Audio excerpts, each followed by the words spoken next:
노인 기준 연령을 75세로 늘리자는 목소리가 이어지고 있습니다. 정부도 구체적인 검토에 들어갔는데요. 3분 맥집기 오늘은 노인 기준 75세에 대해 알아보겠습니다. 지난 21일 이중근 부영그룹 회장이 19대 대한노인회 회장으로 취임했습니다. 대한노인회는 국내 최대 규모의 노인단체인데요. 취임식에서 이 회장은 노인 기준 연령을 현행 65세에서 75세로 상향 조정할 수 있도록 정부에 건의하겠다고 밝혔습니다. 앞으로 연간 1년씩 10년간 단계적으로 올리는 방안을 제안했는데요. 노인 인구와 기대 수명이 늘어나는 상황에서 노인의 기준을 새롭게 정의할 필요가 있다고 강조했습니다.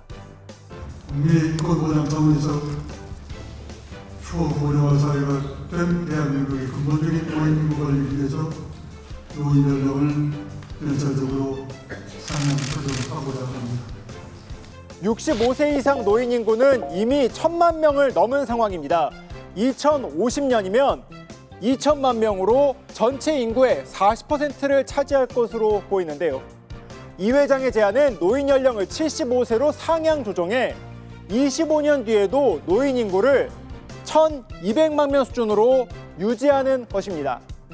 또한 65세 이상 노인에게 제공하는 기초연금이나 대중교통 이용 지원 같은 복지 혜택을 뒤로 미루고 노인의 정년을 연장하는 방안도 제시했습니다.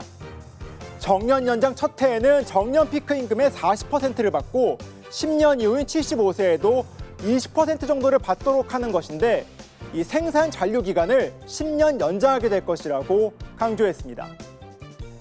노인 연령 상향 제안에 대한 반응은 엇갈립니다. 이 세상이 바뀐 만큼 과거에 만들어진 기준을 바꿀 필요가 있다는 목소리가 있지만 반대로 노인 빈곤 문제가 더 심각해질 수 있다는 우려도 나오고 있습니다.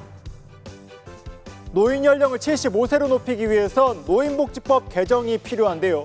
정부도 진지한 논의에 들어간 상황입니다.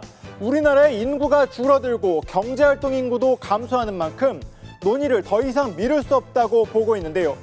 다만 노인 연령 상승이 단순히 기준만 바꾸는 것이 아닌 사회 전반에 영향을 미치는 만큼 사회적 합의가 필요하다는 입장입니다. 경제활동에 종사하는 인구가 줄는 이런 상황에서 어떻게 할 수 있을까?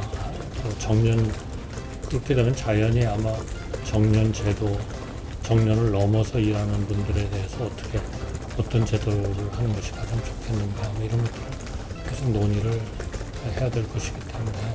국내 인구의 5명 중 1명이 65세인 상황에서 경제활동에서도 60대 이상 취업자가 50대와 40대, 30대, 20대보다도 더 많습니다. 길어진 수명만큼 오래 일하는 시대가 된 것인데요. 달라진 현실 속에 노인 기준 연령 75세에 대한 논의는 더욱 뜨거워질 전망입니다. 지금까지 3분 맥집기였습니다.